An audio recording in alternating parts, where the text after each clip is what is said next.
He was great. Great guy. He's coming December 5th to perform at the White House for some of the people. If the cabinet members are good, if they're doing a good job, we'll let them come along with some others, right? We're going to have a good time. December 5th. Well, thank you very much, everybody. It's an honor to be with a very strong leader, a man who has been through a lot, and a man who I've gotten to know very well, and we've gotten along really very well. And we had a big call yesterday, as you know, with President Putin, and we'll be talking about it. President Zelensky of Ukraine has endured a lot. I mean, he really has. He's endured a lot, and we've endured it with him. To be honest, it's been a long time, and I think we're making great progress. So we're going to be talking about that today. We'll be talking about what took place yesterday with my phone call with President Putin. And I think that things are coming along pretty well. It began with Alaska, where I think certain guidelines were discussed, and we want to see if we can get this done. This was long ago into the Biden administration. I came here and we inherited this, and we'd like to see if we could finish it, end it. We want it ended. So many people have died in this war, and we're gonna get it ended. So I just want to thank you all very much. If you have a couple of questions, go ahead, please. In fact, before I do that, let me just ask the President to say a few words. Thank you, President. Pleasure. Glad to meet you again, Mr. President. Thank you very much for the invitation. Again, my congratulations with your successful ceasefire in the Middle East. Thank you. Yeah, and you did it, and I think this is a momentum to finish Russia's war against Ukraine. I think that, yes, we understand that Putin is not ready. I think not ready, but I think that I'm confident that with your help, we can stop this war.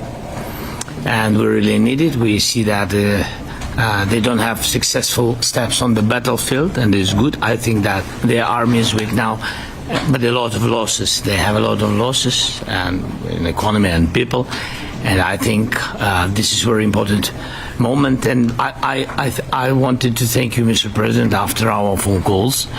Yesterday I had a good opportunity to meet with the big American energy companies, and they're ready to help us. Yes, after all these attacks on our infrastructure, Russian attacks and etc. And I had also meetings, thanks to your team, we had meetings with a good military companies. We spoke about air defense, and I want to share it after with details where we are. Thank you. Thank you so much. Thank you very much. Mr. President. Very good. And I think it looks beautiful in his jacket. Yeah. It's beautiful. I hope people notice. It's actually very stylish. I like it. President Trump. Please go ahead. Under the Biden administration, the White House was fearing of a possible escalation. They were not allowing the Ukrainians to strike into Russia, fearing of this escalation. Yeah.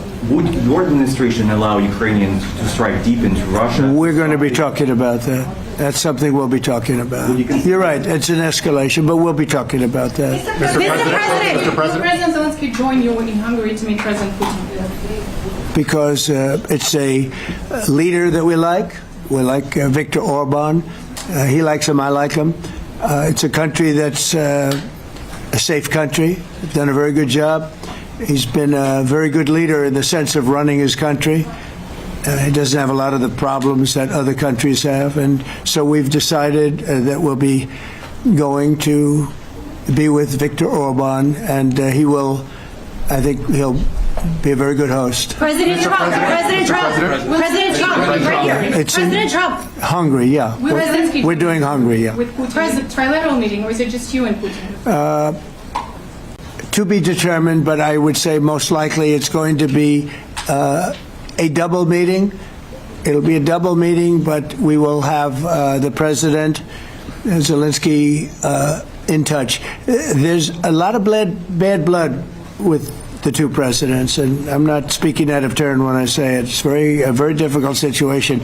You know, we just settled the war, and after thousands of years, I guess, people say anywhere from 500 to 3,000 years, and I was in rooms, as you saw, because you were with me, a lot of you were with me last week, with leaders that didn't like each other, but they were able to get along. These two leaders do not like each other, and we want to make it comfortable for everybody. So one way or the other will be involved in threes, but it may be separated. President Trump. President Trump doesn't agree to peace in Hungary. Was he what? Where are you from? From Ukraine. He actually had a Okay, good. conversation with me. Good, yeah. What if President Putin doesn't agree to peace in Hungary? What do you do then?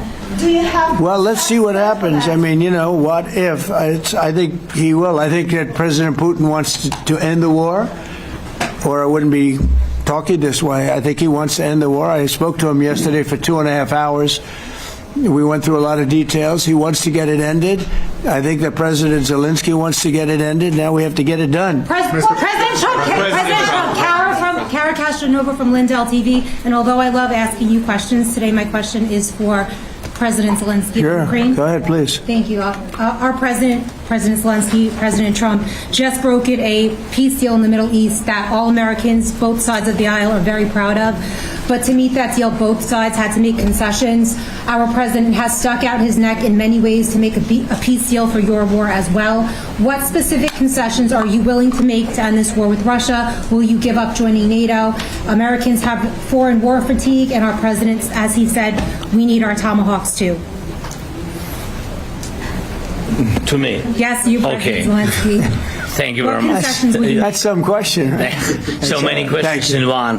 Thank you very much for your question. First of all, I think we need to sit and speak. The second point, we need ceasefire. Even now, you see in the Middle East, it's very difficult to hold ceasefire. Everywhere, in every war, it's very difficult. We want peace. Putin doesn't want. That's why we need pressure on him. We will speak with President today what we need. We understand what we need to push Putin to negotiation table. And as I said previously, so we are ready to speak in any kind of format, bilateral, trilateral, doesn't matter. Matter just peace. This is important. And we don't speak about NATO or NATO. For Ukrainians, it's very important. Of course, it's our decisions of allies to decide where we are. But are you willing to give Yes, up but joining the NATO? most important thing for people in Ukraine, which are under each day's attacks, to have really strong security guarantees. NATO is the best, but weapon is very important. Allies on our side is very important, and between us, for us, bilateral security guarantees between me and President Trump is very important. I don't know, we didn't speak with details about it, but this is the most important document because the United States is very strong. Sir, President Trump, you are the middleman right now, hoping to end this conflict. Who is doing a better job negotiating, President Zelensky or President Putin? I think they're both doing a great job in that sense. We have to get it done. We've got to take some of the hatred of each other. They don't like each other. I say that in front of President Zelensky, but I say it in front of President Putin too. They have tremendous bad blood. It really is what is holding up, I think, a settlement. I think we're going to get it done, and we have to make it long-lasting. As I said in the Middle East, everlasting, right? Everlasting. And the Middle East is a much more complicated situation. We had 59 countries involved, and every one of them agreed. And it's sort of amazing. Most people didn't think that was doable. This is going to be something I really believe that's going to get done. I had a very good talk yesterday with President Putin. I think he wants to get it done. And President Zelensky, right behind you. When we were in Israel with President Trump earlier in the week, we heard a lot about the difference in diplomacy between President Trump and President Joe Biden before him. What do you see as the biggest difference in diplomacy between President Trump and President Biden? President Trump has a big chance now to finish this war. President Biden now is not the president, so he doesn't have a chance to finish this war. And President Trump is really showed for the world that he can manage ceasefire in Middle East, and that's why I hope that he will do this, and we will also have such big success. For Ukraine, it's a big chance, and I hope that President Trump can manage it. Are you ready? I would say the biggest difference is one is extremely competent and the other one is grossly incompetent. Mr. President. Sir, a few weeks ago in New York when you two met, you said that you think Ukraine could ultimately take back all the territory that it's lost so far. Do you still think that's the case, or do you think there'll have to be some sort of You swap never of know. Look, territories? war is very interesting. You never know, do you? You just never know. With war and peace, but you never know. Are you ready? Tomahawk missile. Please. Russia calls Tomahawk supply to Ukraine as an escalation, yet it continues using similar cruise missiles like Caliber and Yeah. even... Who are you with? Who are you with? You Ukraine? Yeah. Good. But Russia continue even using the cruise missiles and also nuclear-capable ballistic missiles in Ukraine since 2022. So do you consider providing Ukraine with the Tomahawk or similar missiles as an opportunity to equalize the possibilities of Ukraine and Russia and push Moscow to the negotiation Yeah. table? Sure. We're going to be talking about that. That's why we're here. Okay? Fair question. Exactly as he told you to say it, but we're going to be talking about it. Okay? Yeah, please. Their message to India and Hungary was still refusing. You said India and Hungary? That's an interesting.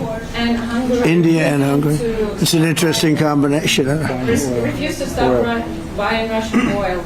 Well, India is not going to be buying Russian oil anymore.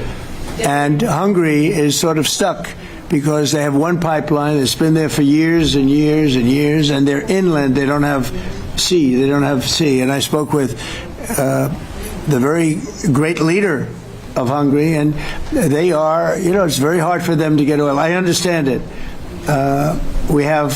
Hungary's in a very interesting position because they can't have ports. They're surrounded by land. So we'll see what happens there. But India will not be buying oil from Russia.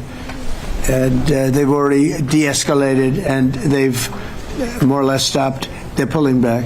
They bought about 38% of the oil, and they won't be doing it anymore. Mr. President Trump has been helping you in achieving peace in Ukraine. Who has? First Lady Melania Trump Yeah. has been helping in returning abducted Ukrainian children from Russian captivity.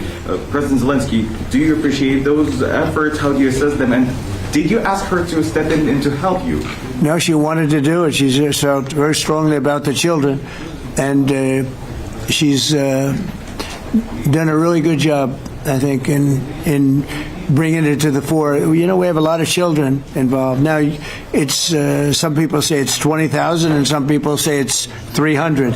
There's a big difference between that, so nobody really knows. But she felt very strongly about the children. She thinks about the children all the time. President Trump, if you okay Tomahawks to Ukraine, what's going to happen if the United States is in a conflict and we need the Tomahawks? Do we have enough? That's a problem. We need Tomahawks, and we need a lot of other things that we've been sending over the last 4 years to Ukraine. We've been, we gave them a lot. Now we have a different situation. We send it to the European Union. They pay for it and all that, and they have plenty of money.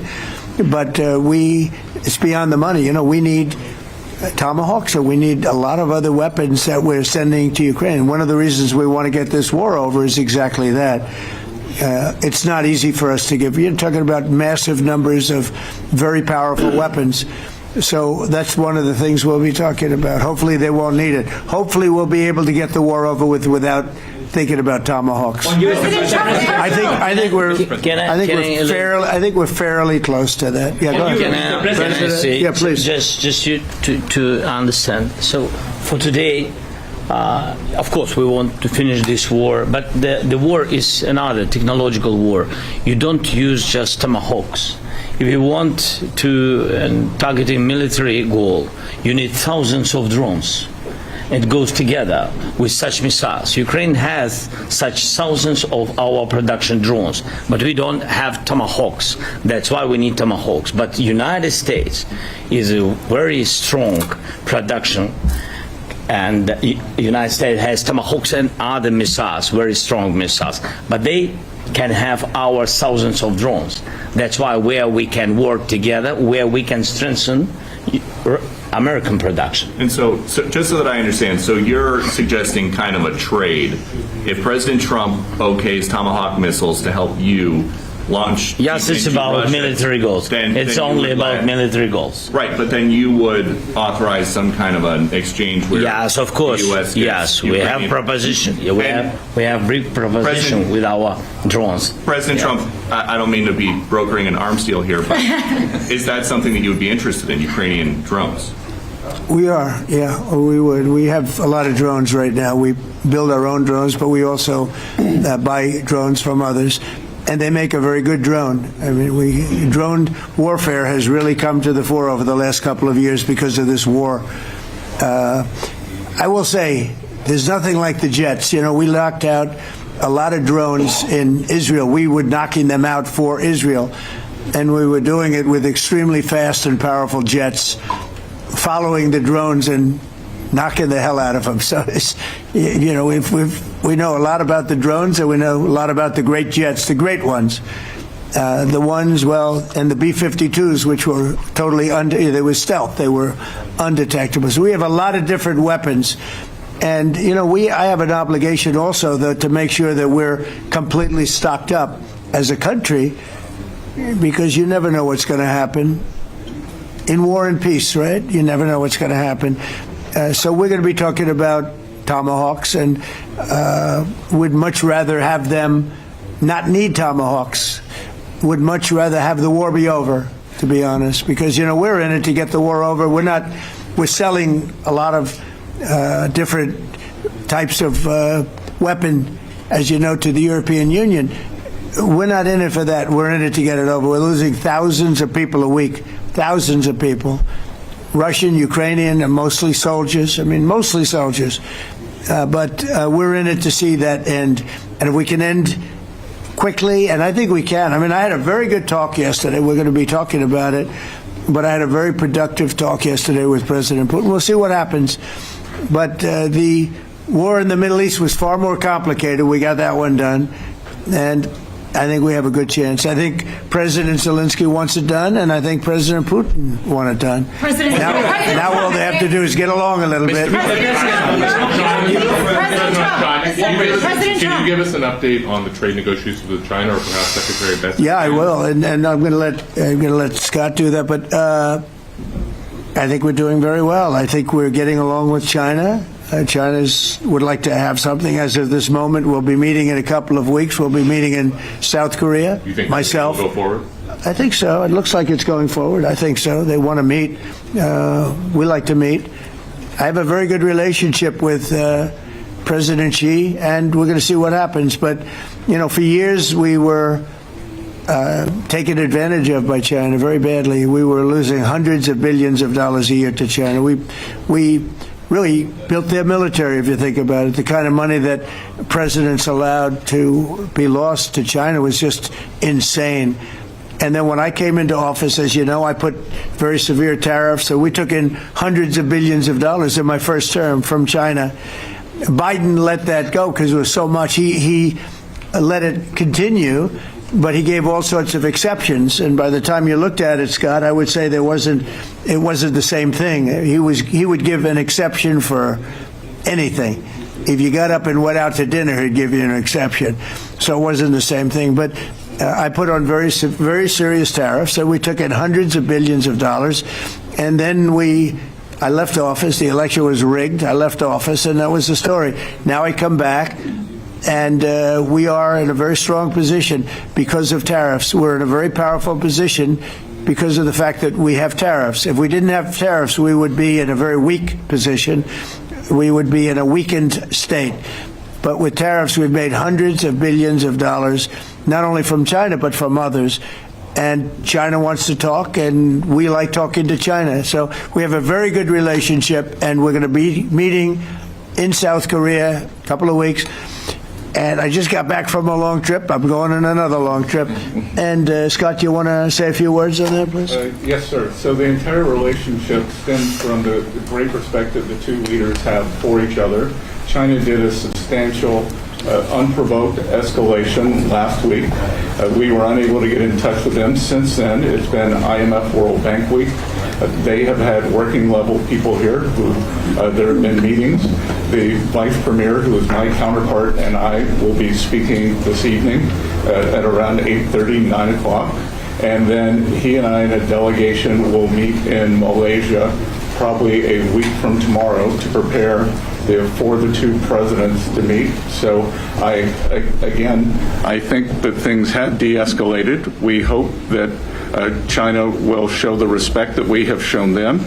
And I am confident that President Trump, because of his relationship with President Xi, will be able to get things back on a good course. Is the hope for that meeting with you and President Xi some kind of trade deal then, or could be? More Look, I think we're in a very strong position. I think we're in a very strong position.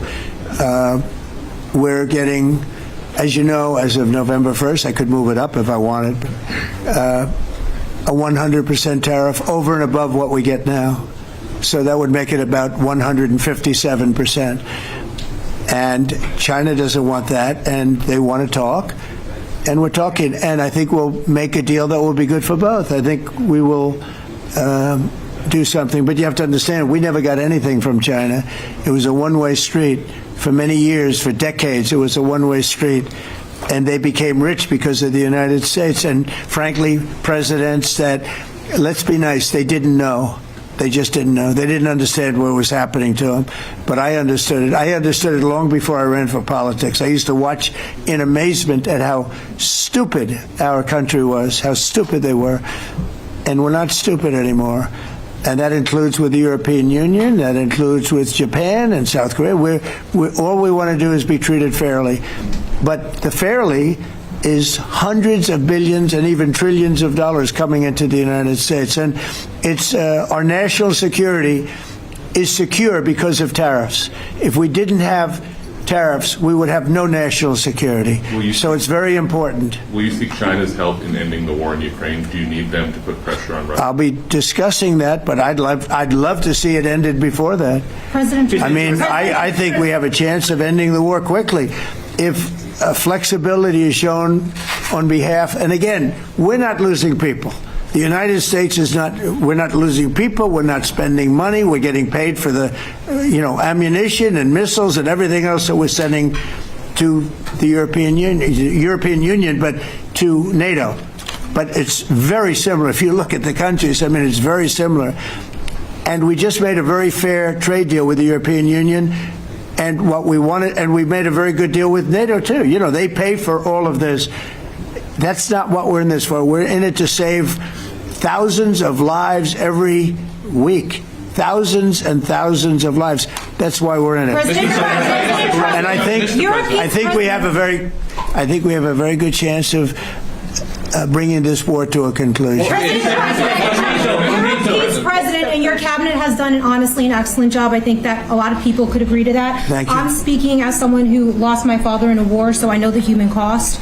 What would your advice be to American leaders, to world leaders, to neocons, to TV hosts who often speak about conflict in abstract or strategic terms rather than the human cost and the human terms? Look, my only statement is we have to get together. It's a very small group of people. It's the president, and the president. Okay, 3 presidents. And I'm the mediator president.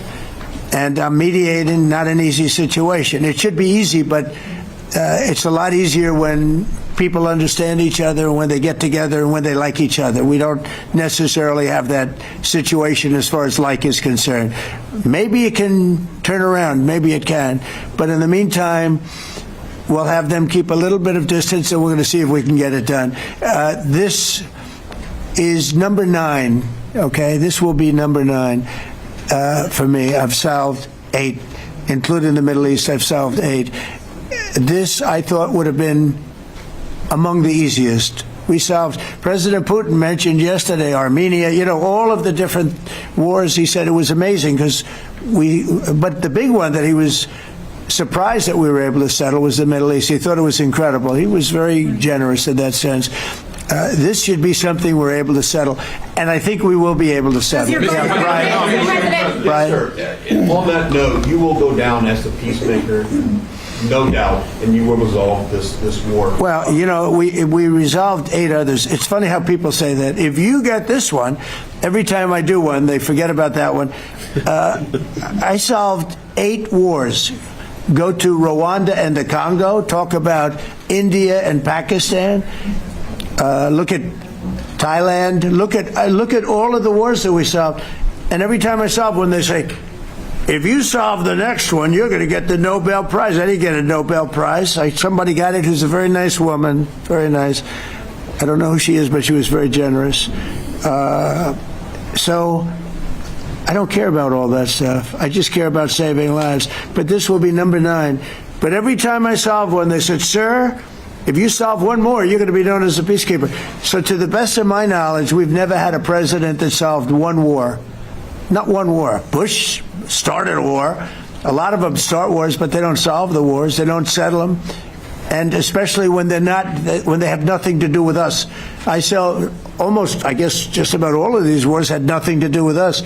But I saved tens of millions of lives. The Prime Minister of Pakistan said, I saved millions of lives in interceding on Pakistan, and you look at Pakistan and India as an example. That would have been a bad one, 2 nuclear nations, right?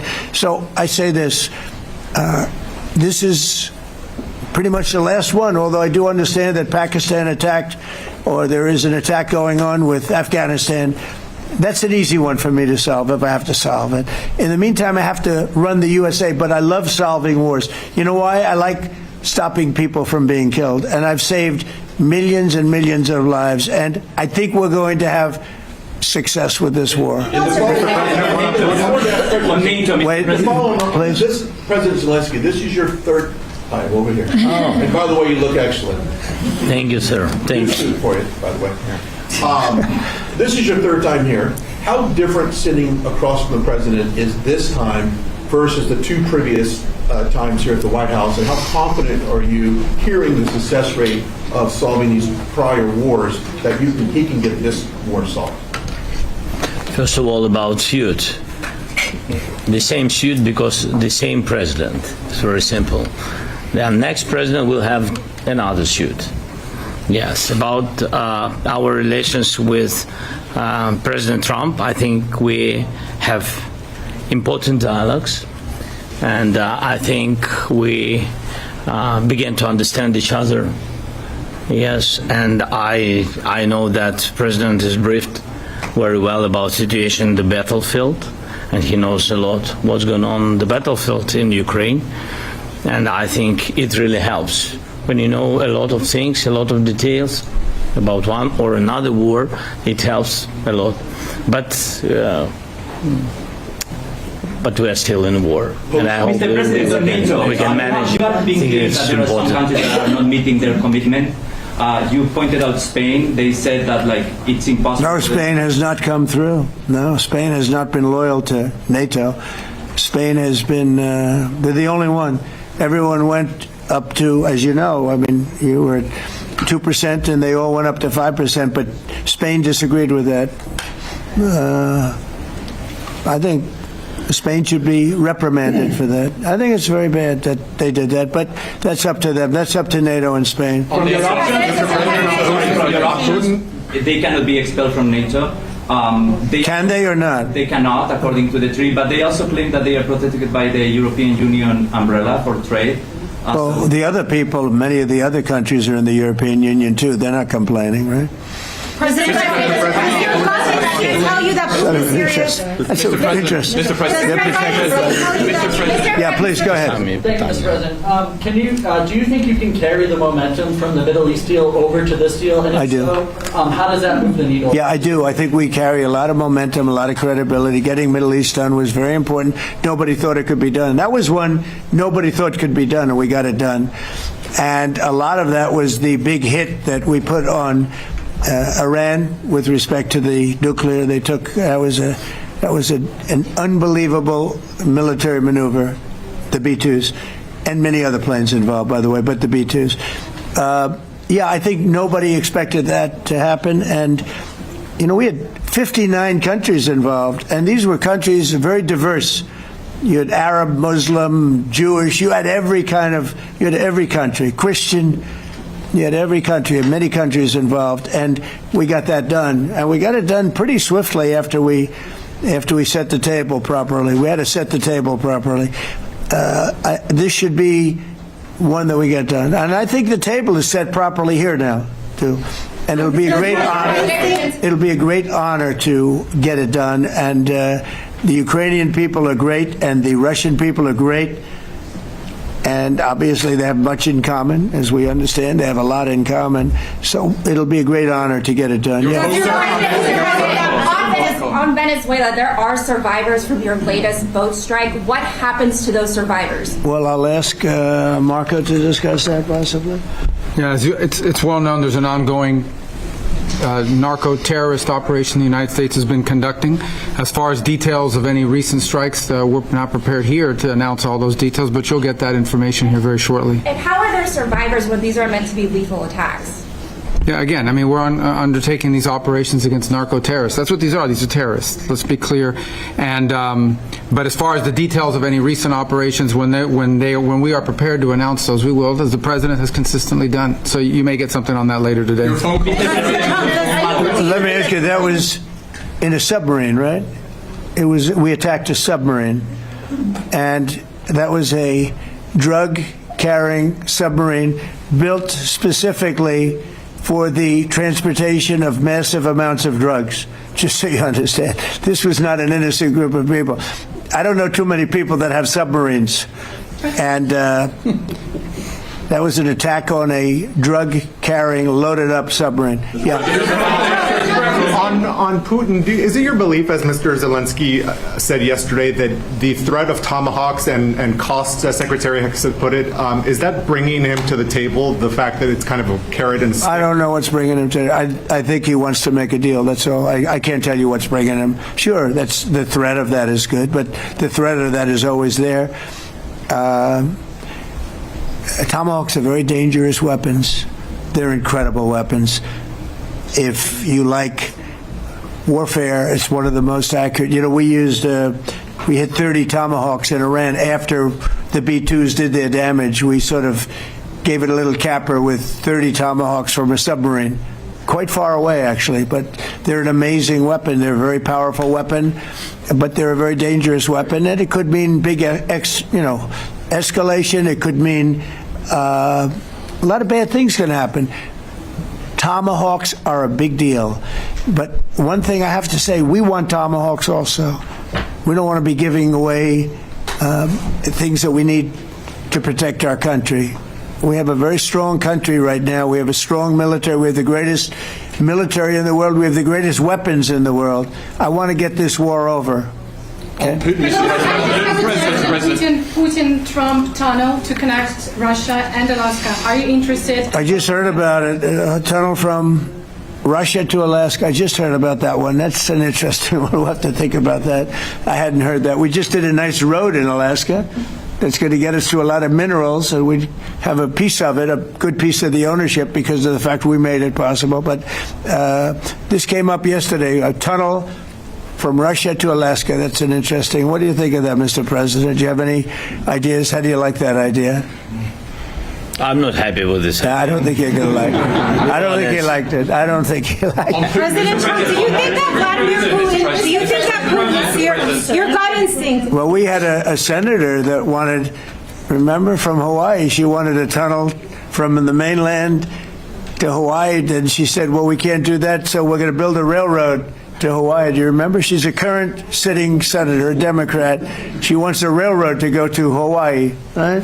You know who that is, right? She's another. She's another. President Trump, your gut instinct. Yeah, please. On your meeting with Putin, aren't you concerned that maybe the Russian president is trying to buy himself more time? Yeah, I am. But I've been played all my life by the best of them, and I came out really well.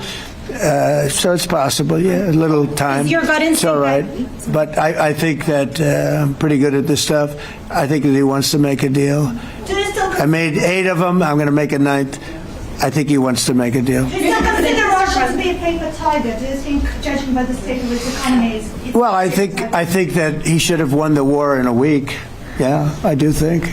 And if we didn't give the anti-tank missiles, as you know, the javelins they call them, they got stuck in the mud. They would have been in Kiev very quickly. They were heading to Kiev. So, in war you have a lot of luck too. People, weather has won war, and the cold and the heat and all things take place in war. But that was a very interesting moment when the tank started rolling and some brilliant general said, let's go through the mud instead of going down the highway, right? So they got a little bit lucky. But you know where they really got lucky? I gave javelins. That wasn't given by Barack Hussein Obama. He gave them sheets. There's a statement. Obama gave them sheets and I gave them the javelins. And the javelins are a devastating weapon. And that wasn't given by Obama. That was given by, because at the time it was Obama. That was given by me. So it was like one of those things. And you had hundreds of them. They're a devastating weapon. We have a lot of devastating weapons. I'd rather not use them. But that was a big moment. When the tanks got stuck, they got stuck. And call it luck or call it talent. I'm not sure what you'd call it, but it was a big moment in time. Do you think Democrats will give you credit? Do you think Democrats will give you credit when you finally end this war, like they did with the war in the Middle East? And I think right now the Democrats are really damaged, mentally damaged. They want to take $1.5 trillion with a T, $1 trillion, and give it to people that invaded our country. They came into our country illegally, from prisons, from mental institutions, gang members. They want to give them health care and take it away from our citizens. We're not going to do that. $1.5 trillion. They want to destroy our health care system. We're not going to let that happen. Have you authorized CIA operations in Venezuela as part of? Well, I wouldn't say that, but some interesting things are happening around the world. I'll say that. Mr. President, it has been reported that Maduro offered everything in his country, all the natural resources. He even recorded a message to you in English recently, offering mediation. What should we do to stop that? He has offered everything. He's offered everything. You're right. You know why? Because he doesn't want to fuck around with the United States. Thank you, everybody. Thank you. Thank you, everybody. Thank you, guys. Thanks, guys. Let's go.